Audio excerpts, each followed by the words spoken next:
The year 2020 was a turning point for America. The tragic death of George Floyd sparked nationwide protests against racial injustice. People marched in the streets, demanding an end to systemic racism. Companies felt the pressure to take action. Diversity, equity, and inclusion programs became a priority. These programs aimed to create more inclusive workplaces and educational institutions.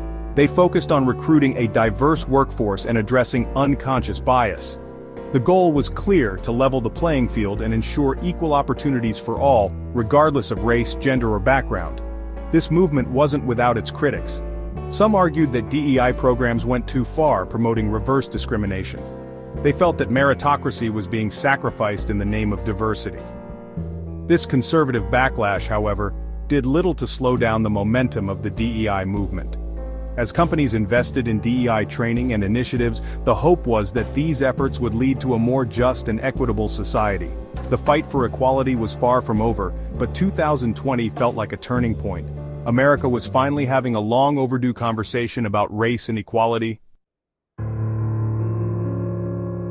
The push for diversity and inclusion, while welcomed by many, sparked a backlash among some conservative circles. They viewed these efforts as part of a larger woke agenda that they believed was dividing the nation. This agenda, they argued, sought to silence dissenting voices and impose a radical ideology on American society.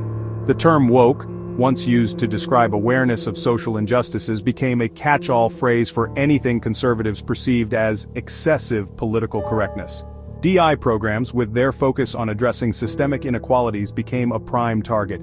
They argued that these programs were unnecessary and divisive, promoting a culture of victimhood and resentment. This narrative resonated with a segment of the population who felt that their values and beliefs were under attack. They saw DEI programs as a form of reverse discrimination, where qualified individuals were being overlooked in favor of less qualified candidates from marginalized groups. This sentiment fueled a growing resentment towards these initiatives. The anti-woke movement gained traction, finding a powerful voice in conservative media outlets and political circles. They tapped into a deep-seated fear among some Americans, the fear of losing their status, their values, and their way of life. This fear became a powerful motivator, driving support for politicians who promised to push back against the woke agenda. The return of Donald Trump to the White House in 2025 marked a turning point in the national conversation around diversity and inclusion. Embracing the anti-woke sentiment, Trump wasted no time in launching a direct assault on DEI programs within the federal government. In January 2025, Trump signed a series of executive orders aimed at dismantling DEI offices and initiatives across federal agencies. These orders effectively halted diversity training programs and froze hiring processes related to DEI initiatives. Employees in DEI roles were placed on administrative leave, their futures uncertain. These actions sent shockwaves through the federal workforce and beyond. Critics argued that Trump's actions were a direct attack on decades of progress towards racial and social equality. They accused him of using inflammatory rhetoric and baseless claims to justify his actions. Trump's supporters, however, celebrated the move. They saw it as a victory against what they perceived as a culture of political correctness gone too far. They argued that these programs were discriminatory and unnecessary, claiming that they unfairly disadvantaged certain groups. The executive orders, however, went beyond just rhetoric. They mandated a review of all federal contracts related to DEI, signaling a potential shift in how the government approaches diversity in its contracting practices. This move sent a clear message to the private sector: DEI was no longer a priority for the Trump administration. The impact of Trump's executive orders on diversity and equality in America is a subject of intense debate.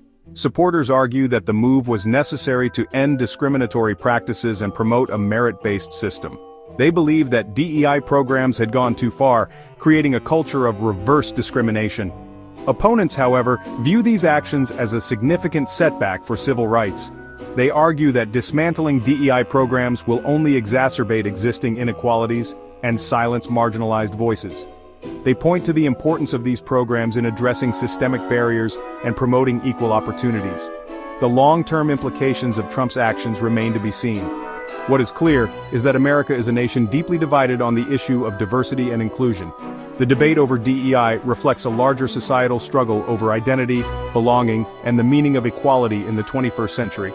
As the nation grapples with these complex issues, one question remains: will America choose to embrace its growing diversity or retreat into division and exclusion? The answer to this question will have profound implications for the future of the nation.